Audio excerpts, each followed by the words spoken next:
To say that I'm obsessed with personal finance is an understatement, but I've struggled to find someone I can relate to who can provide sound money advice, partly because in generations past, my culture has frowned upon these types of discussions.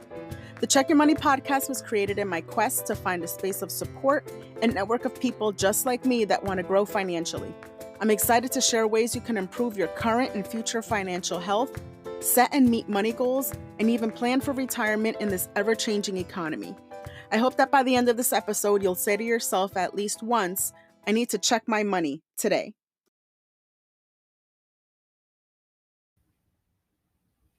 Hi, and welcome back to Check Your Money. If you grew up with your parents filling up the 5-gallon water jug instead of using a bank, then this episode is for you. I'm explaining the foundation of investing, where you can go to learn more, places I go to keep up to date on the market and companies, how to practice trade without risking any money, and where you can go to open up an account when you're ready. Grab whatever you use to take notes.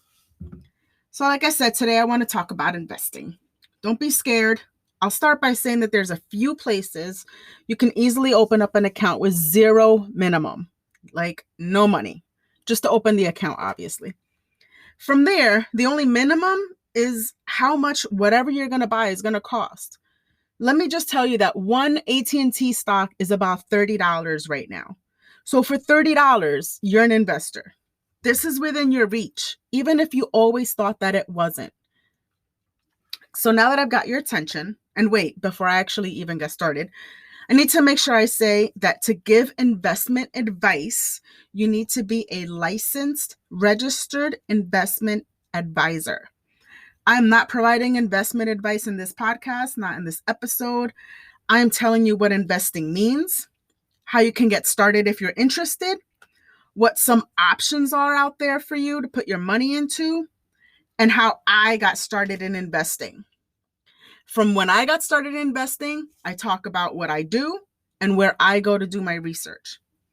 Investing is a gamble. You can win big and you can lose big. It is a risk, but over time, it actually has the potential to provide you with returns, which is money, than having your money sitting in a savings account. So now that I got that out the way, I had a conversation with somebody last week that was pretty enlightening. He had come across my LinkedIn page, checked out my podcast, and he had reached out to me, which was pretty cool. I've been getting quite a bit of people reaching out to me, which I really appreciate. It validates what I'm doing. I know people are listening, and I know people are appreciating the information, which I really like. But so there's a few things that came out of that conversation which really resonated with me. One of them was about investing. So I had mentioned to him that I only recently started investing. And what I mean by that is aside from my retirement plans, because I'm big about compartmentalizing. So like my retirement is retirement money. It goes away. I don't think about it. It's not for, till later. My savings is my savings, like my emergency savings. That goes away. I don't think about it. It doesn't exist. It sits there until I need it. And my investing is kind of like the money I'm going to use to like kind of play with, hope that it grows. And that's what I consider investing, like the money that's not my retirement and that's not sitting in my savings. So what I'm talking about is considered a taxable brokerage account. So anyway, he seemed surprised. And all right, so he was surprised. So I elaborated.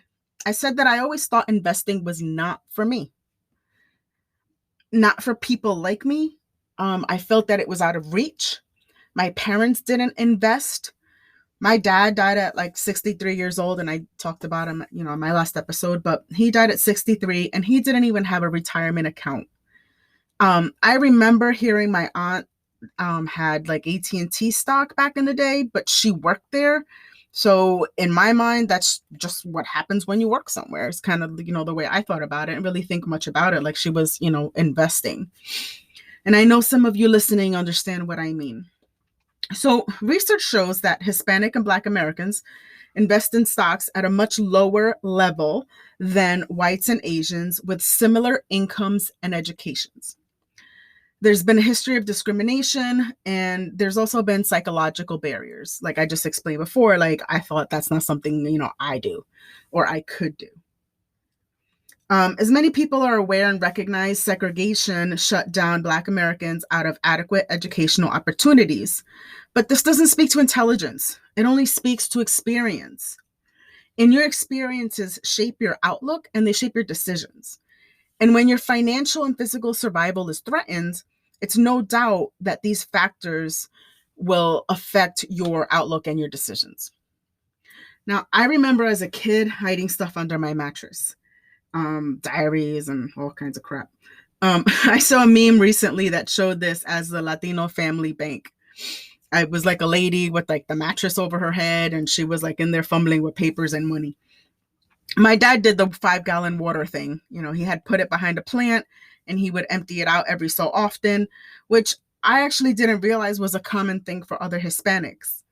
But it never occurred to me until I started researching for this episode that there was a reason that Hispanics don't trust banks.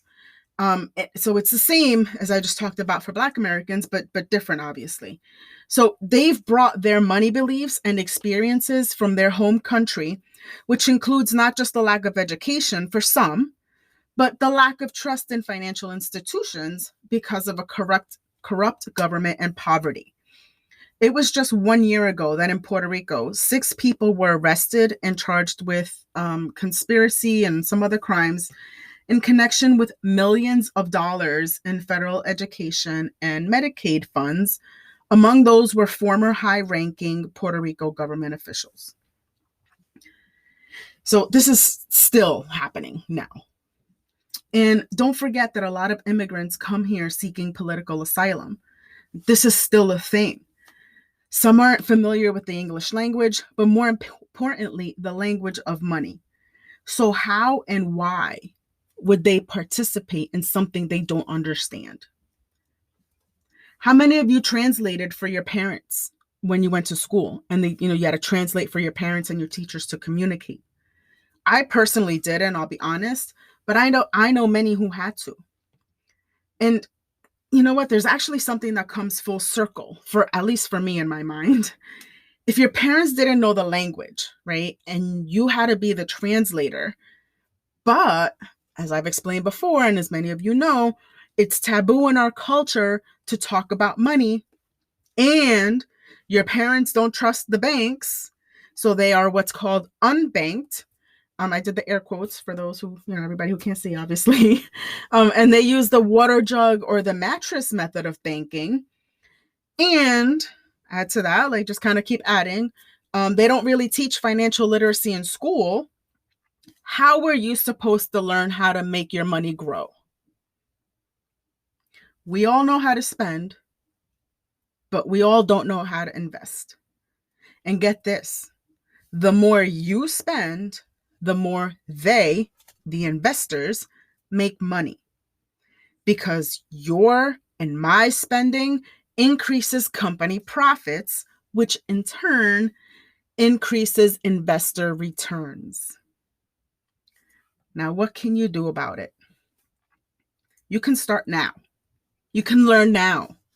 The day that is better than yesterday is today. Gain some money confidence and get past your fear.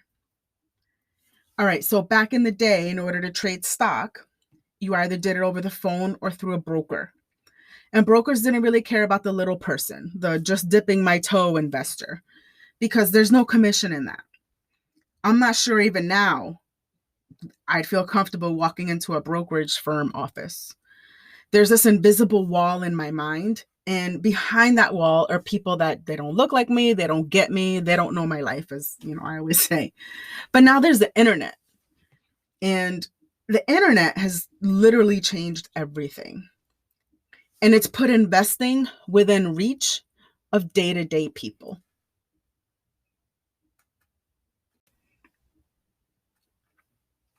So I talked about retirement planning in episode 4, but I didn't really get into what you do once you have that account. If you've got a 401k and some of these other retirement plans through your job, you usually don't have a lot of choices. Up until recently, I was in a target date fund. And what that means is you plug in when you're going to retire and they split your money up for you based on that date. So it's done in a way that's more risky the longer time you have to retire. And risky is usually stocks. Less risky is usually bonds. So generally speaking, the formula is something like this. They take your age and subtract it from 100. Then that's the percentage they put in stocks. And again, general formula. So if you're 30, 70% of your portfolio, and your portfolio is your account, all the money you have in there, they put that in stocks, and then 30% in bonds. If you're 70, then 30% would be in stocks because you don't want to be so risky as you're about to retire, and 70 in bonds. And while I said, 100 is usually the number, sometimes they use like 120 or they use something like that, but it's the same concept. And then from there, you just leave it alone. So it's what they call set it and forget it. You just put the money there. It's your retirement money. It sits there. You don't touch it.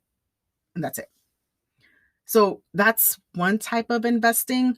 And that's what's considered tax advantaged, because for the 401k or the retirement plans like that, like 403b and 457, you don't get taxed on it right now.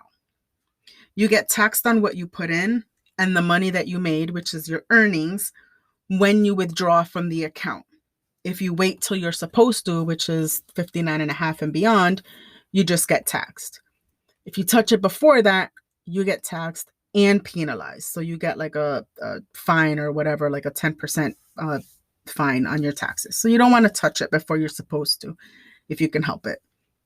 But they figure you're going to be in a lower tax bracket after the 59 and a half, and you'll owe less taxes. And again, this all depends on your personal situation. But the type of investing I want to talk about today is the taxable investing. And how do you get to the point where you feel like slightly comfortable to put your money in there? Well, I talked about money mentors. Money mentor doesn't even have to be somebody that you know. It could be somebody that you know. It could be a website. It could be just somebody you're following on Instagram that provides really great direction, not advice, not telling you what to do, but just some sort of direction that gets you thinking and gets you, looking at stuff and try to figure stuff out. And a lot of people on Instagram are so ready and able and willing to help you out that if you DM them, I guarantee that at least half of them will write you back. Like if you've got a question like, oh, I don't know how to do this, I don't know how to do that, can you help me? They may, point you to a resource. They may help you personally. Some people will charge you. So, maybe just see what free advice you can get, or, if you want to pay for it, whatever. I wouldn't, but hey. And when I say I wouldn't, there's definitely a lot of great people out there doing like webinars and stuff. If you could get in a webinar and pay for that, I've seen some of those really be worth the money. And when I say money, I was in a webinar that was great. The Finances in Fuego was like $30. And it was 5 days of women helping you with your money. You were able to ask questions. You were, in a group with everybody, virtually. And that was really, really helpful. But anyway, so again, I insist that you find a money mentor. I insist that you do not choose just one. You don't just want one person's perspective. And by the same token, if you're already investing, if you've taken your hard-earned money and dipped your toe or your foot into investing, I encourage you to be a money mentor. All this means is to talk about your investing experience with other people. You might just come across someone who has experience as well and might give you some other insight. Or you might come across someone who's never tried it and was curious, but just didn't know who to ask. This is how you help others grow. I've said it before. I've honestly hung out with friends where we end up talking about money. And I can't say this was the case for me 10 years ago. A money mentor can help remove that initial fear of investing. So if you're comfortable, it's your responsibility to be one. And if you're a newbie, it's your responsibility to find one. So a nice site and resource to start learning about stocks is Motley Fool. That's Motley Fool. And their website is actually easy. It's fool.com. If you go on their main page, you'll see what's trending, which basically means what stocks or industries are being looked at or talked about right now. And, for whatever reason, good, bad. They have an investing basics tab there where you can learn more about personal finance for free. And they do offer a paid membership for stock advice as well. And again, if you pay for it, whatever, but just know you're getting just their advice, their opinions, which, over time I think has been really good, but you don't want to stick to just one. I personally like Jim Cramer. He's like loud and he does this thing on his show where he has like a lightning round and he spends 5 minutes answering people's calls like fast AF about what to do with their stocks or something they're thinking about buying. He has a show called Mad Money. It's on CNBC. And like once a week or so, I just Google Jim Cramer, Mad Money, and I see what he's getting all riled about this week. So, like I said, I like his lightning rounds. If you want to learn about companies people are currently talk about, he's another good option to provide that info aside from Fool. Like I said, I kind of look at both. And again, I'm not saying do what he says. I'm saying listen to what his opinion is. I actually started off by watching his show and getting a feel like for the lingo and what I should be looking out for. Once you start learning the basics, you can move on to like Finance Yahoo. So it's like finance.yahoo.com or morningstar.com. And again, like you've got to have the basics under your belt before you move on to these. And I say that because these sites can be a little bit overwhelming. They could be a lot overwhelming.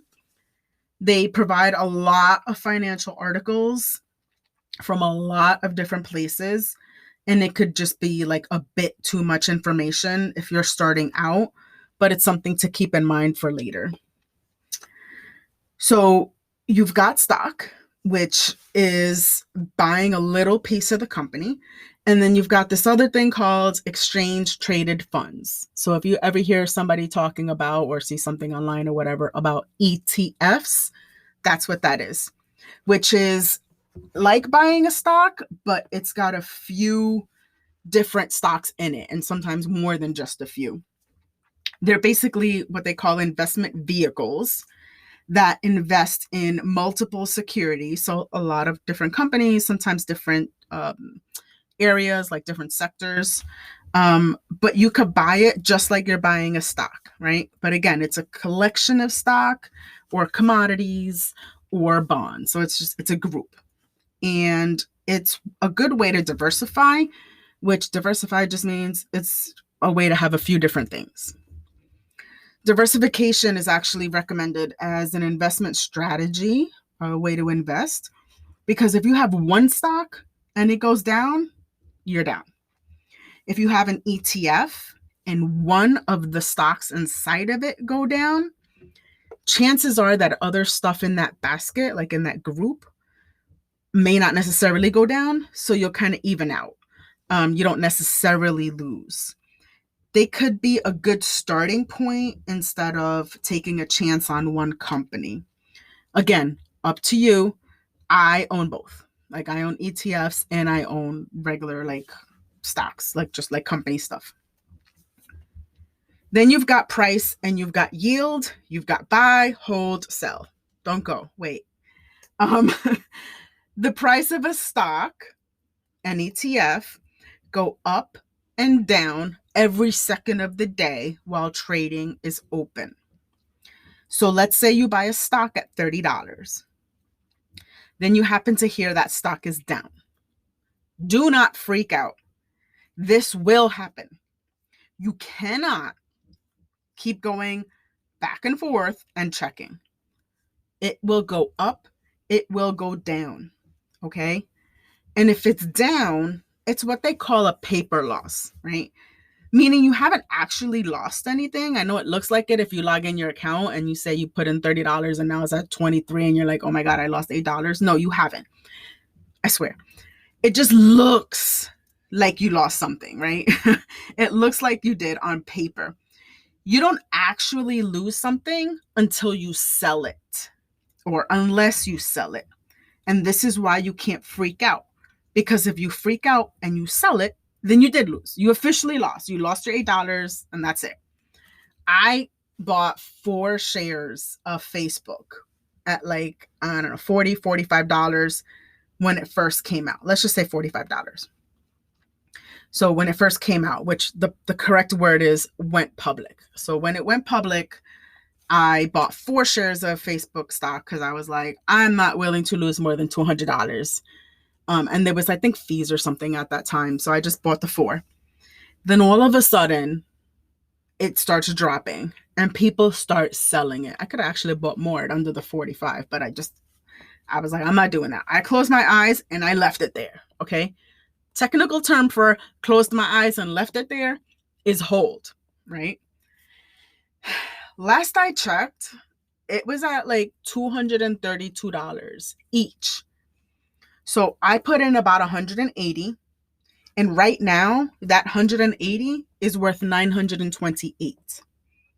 I'm going to leave it there because you never know, even with, what's going on right now or whatever, but it doesn't always go that way, right? So like I bought 4 shares of, again, with my $200, I bought 4 shares of Uber when it first came out at like, again, 40 some odd dollars each. And right now it's like at $30. Actually, I think I just checked this morning and it's doing even worse than that, but whatever. Again, I'm just going to leave it there.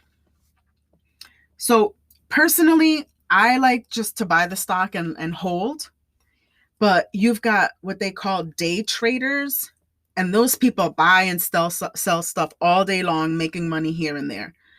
That's way too much time for me, and that's way too much guessing for me. So, I'm not going to do that, but hey, like to each his own. So what I just explained is one way to make money with stocks, right? You buy it, what they call buy low, sell high. That's how you make money, right? But there's another way, and it's called dividends. So when you see the word yield with a percent amount, that means that stock pays dividends at this percent. A stock that pays an annual dividend of $5 or dividend rate of $5 and is trading at $100 a share has a yield of 5%. All this means is that if you have one stock, like one share of this stock, you get $5. Okay, that's all that means. 5%, $100 a share, you get $5 at the end of the year.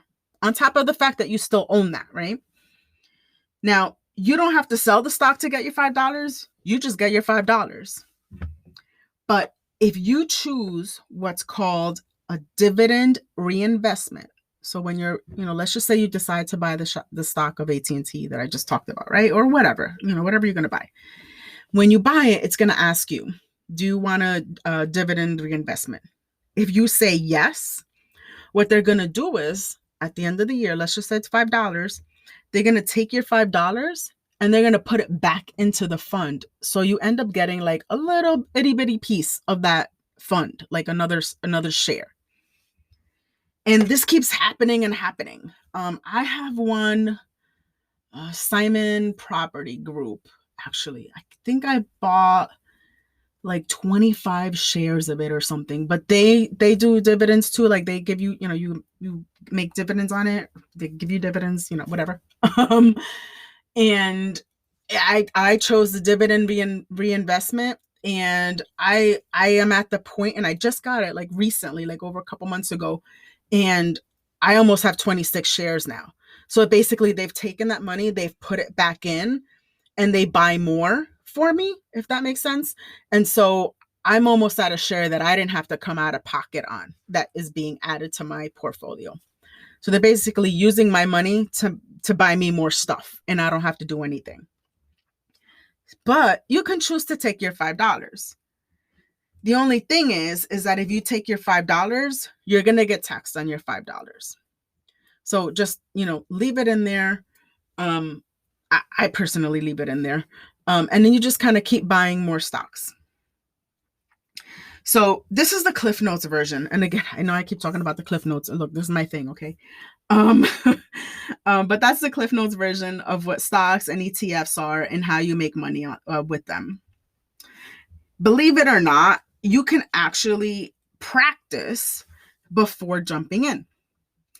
TD Ameritrade offers simulated trading, which is basically fake trading.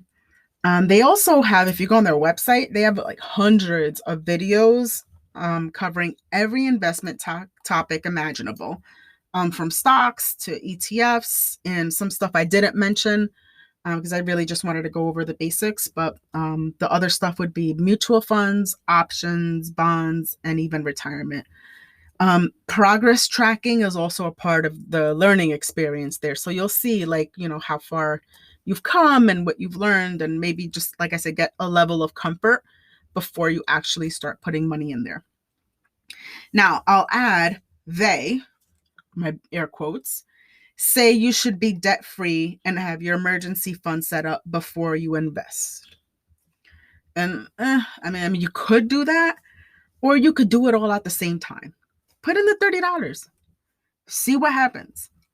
It might be that when you start seeing your stocks make money, that might be the fire you need to get your other stuff in order so you could put more. There's no, in my opinion, and I know a lot of the people out there, they have rules that you should be following. I'm not big on money rules. Like I've said before, I'm all about the it is what it is budget. You can't tell me, what I'm supposed to be doing, because I do what works for me. So yeah, should you be like severely in debt and then taking $1,000 and putting in stocks? Yeah, probably not. But if you want to take $30 and jump in, take $30 and jump in. It's not that serious.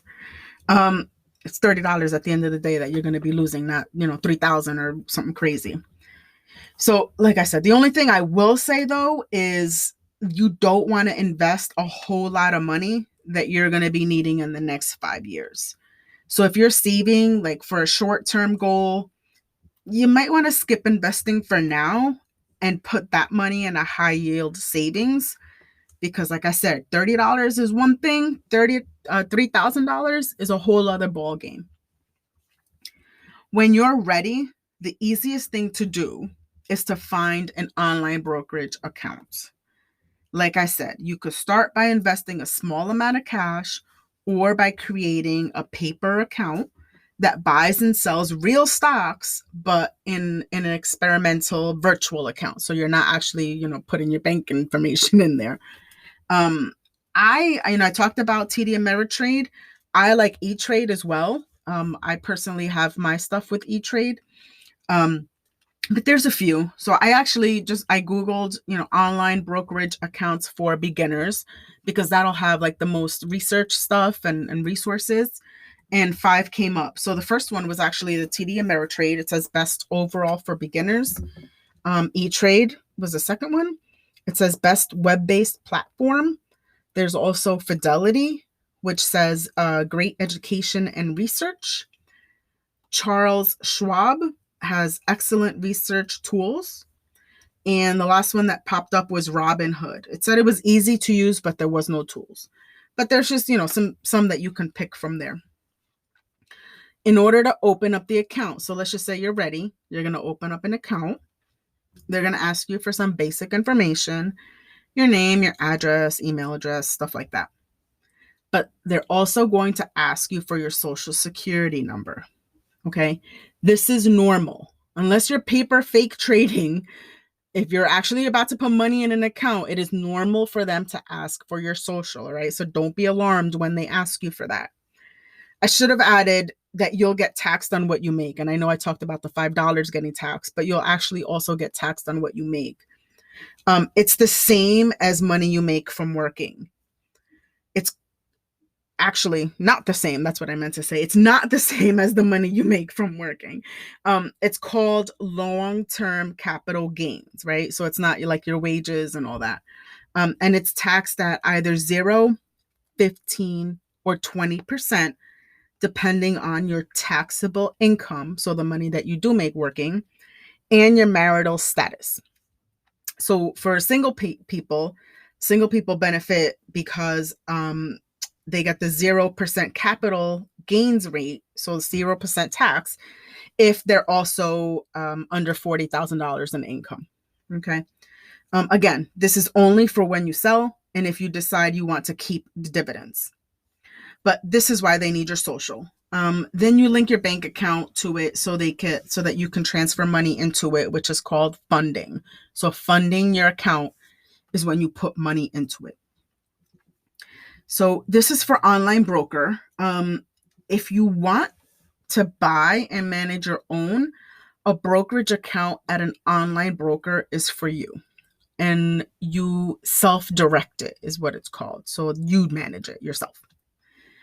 But let's just say you have some money and you don't want to be doing so much research. You want somebody to do it for you. I'm fully for, please learn.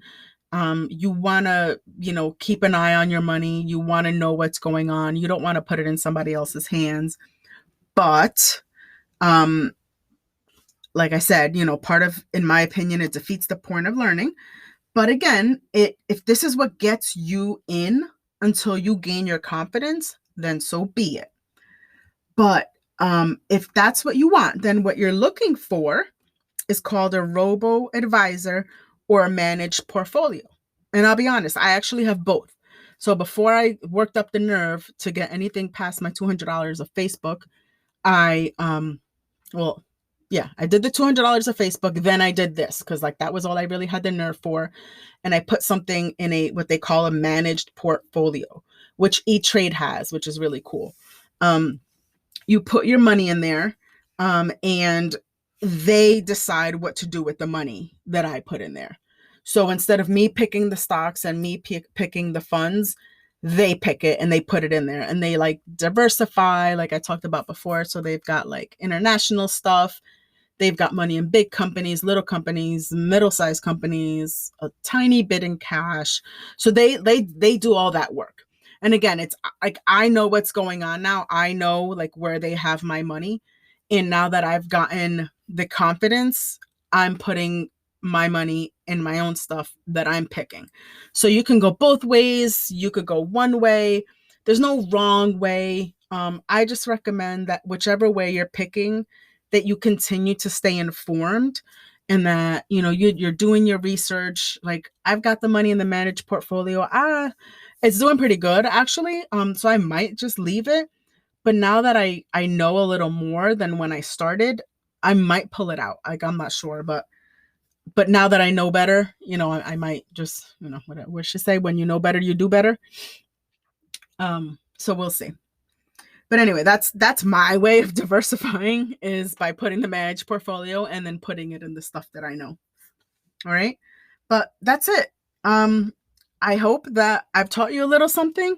I hope that I have encouraged you, inspired you, motivated you to learn about investing. I know I went really fast. If there's anything that you want to know more about, please feel free to reach out to me. Dip your toe or simply find a money mentor. You've got this money thing. And if you don't have it now, you will.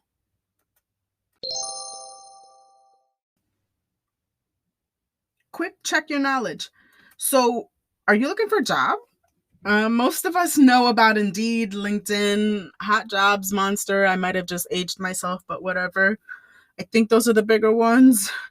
But I Googled help Hispanics find jobs, just, for giggles. And whoa, the sites that came up when I did that. The one I found the most interesting it's called aceonline.org. It's HACE online altogether.org. The ACE, so the HACE, stands for the Hispanic Alliance for Career Advancement. That one stood out for me because I recognized one of their sponsors.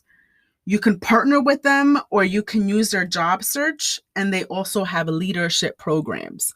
So again, don't, always stick with the big ones, just job search for whatever, find me a job. I don't know. And you'll get all these other resources. So don't limit yourself to just the big guys. Check it out.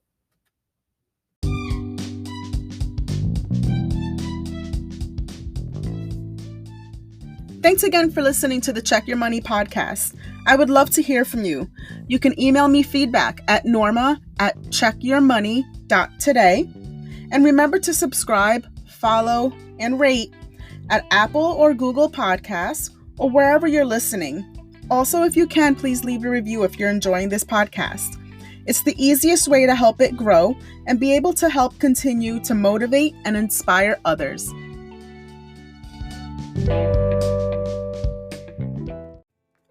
The information provided in the Check Your Money podcast, associated social media accounts, and website is intended solely for the personal, non-commercial use of the user who accepts full responsibility of its use. While we have taken every precaution to ensure that the content of the aforementioned is both current and accurate, errors can occur. We accept no responsibility or liability for any errors or omissions in the content. The information provided by Check Your Money and its affiliated entities is general in nature, provided for educational purposes only, and should not be considered to be legal, tax, accounting, or investing advice. In all cases, you should consult with professional advisors familiar with your personal factual situation for advice concerning specific matters before making any decisions.